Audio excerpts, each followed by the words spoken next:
There we go. We're walking in sand. The end. Dune takes place in what's called the Imperium. The kingdom is technically like the known universe. It's just space. It's kind of famous because like it inspired everything that came after it. So it's kind of like a mix of fantasy and sci-fi. Sci-fi because it's in space, but really the way the world is organized, it's more like fantasy. So there's like an overall king over the land, and then there's like dukes and barons that rule over certain little areas. But because it's in space, what they rule over is whole planets. So the Imperium is governed by the Emperor, and under the Emperor there are the great houses. The main guy, the Emperor, he actually doesn't even appear in part one. I'm like, I don't recognize him. I know, you won't even that guy? You won't even see him. Walking. That's what's crazy, but he looms over the whole thing. And he's worried about his power, and so there's a certain leader in one of the great houses that's really rising in popularity, and he kind of feels like he's a threat. That would be Duke Leto Atreides. He leads House Atreides, obviously, and they rule over the planet Caladan. Revered leader, not only on Caladan, but in the wider Imperium. He's just really respected. So what does the Emperor do? He gives House Atreides a new planet to rule over. I put as well. That's actually a lie. He's just giving them a new planet. So did he take away their old planet? Yes, he's like having them switch. It's like giving them like, you're not going to rule over this land anymore. You're going to come rule over this land instead. It's looked at as a reward because the planet that they're giving to them and that is already ruled over by somebody else, it's ruled over by the Baron Vladimir Harkonnen.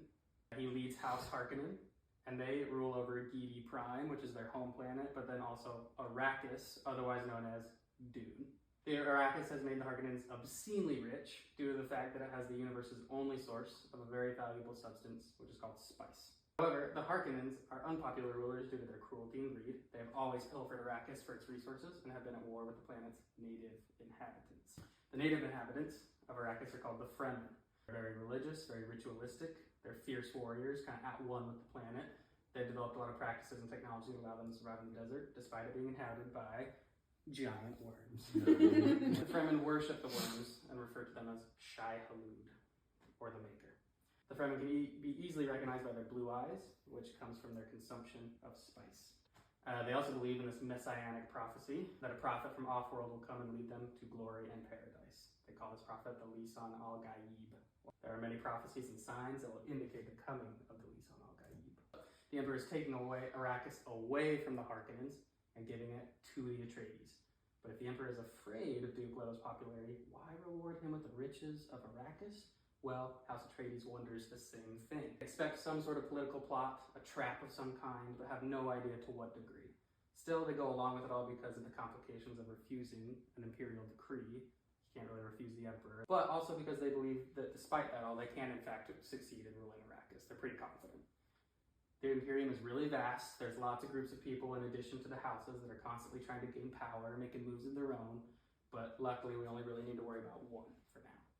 And that is the Bene Gesserit. This is an ancient school of mental and physical training that is established primarily for female students. Their powers are all scientific based, but so advanced that people call them witches. For instance, they can tell when people are lying and often serve as like different leaders of houses and stuff as truth sayers. Their most significant powers is known as the voice. They can pitch the tone in their voices in such a way that it instantly hypnotizes people. In an official capacity, the Bene Gesserit now train people to serve the Emperor and the Great Houses. But they have their own plans to seize power. They're playing the long game. They're crossing bloodlines over generations and centuries, essentially arranging marriages between powerful people and houses to yield powerful offspring. They believe one day this will result in the creation of a male Bene Gesserit whose mental powers can bridge space and time. They call this future person the Kwisatz Haderach. Why does this matter? Because Duke Leto, his concubine, Lady Jessica, is a student of the Bene Gesserit. Leto and Jessica have a son, Paul Atreides, whom Jessica has been secretly training in the way, or the abilities of the Bene Gesserit. Jessica believes she may be the mother to the Kwisatz Haderach. Atreides, technically kind of like our protagonists, Duncan Idaho, just kind of like the sword master, is like the really revered. Gurney Halleck is the war master, some medical expertise. And Hawat is a mentat. He's just like another advisor. A mentat just means it's a person who is trained in logical thinking, essentially like a human computer. Why don't they have computers? It's getting too detailed.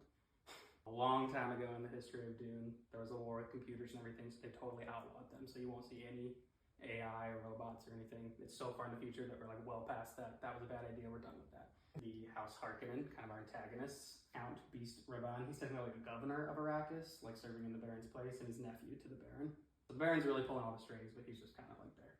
And then this guy, who's really no big deal, but it's just like the Baron's mentat, his little computing guy. And then these ones are kind of supporting the Emperor, kind of. So Reverend Mother, she's the leader of the Bene Gesserit.